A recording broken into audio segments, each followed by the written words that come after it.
Ayun no. Good evening again mga ka-trader. Another night, another trade.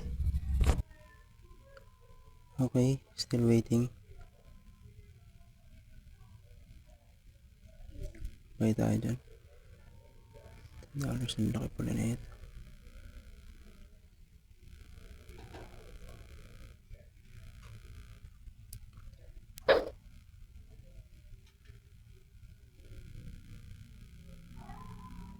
Kumarich nito.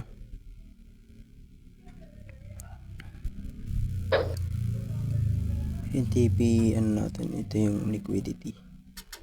Session highs. Previous session highs.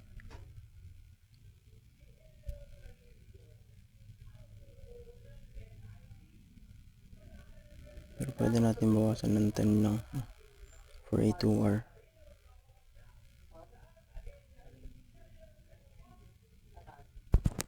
So I hope maganda na yung pagkaka-voice record natin dito.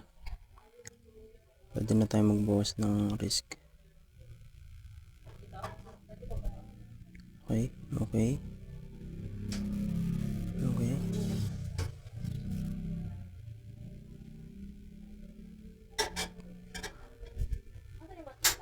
Okay, let's see.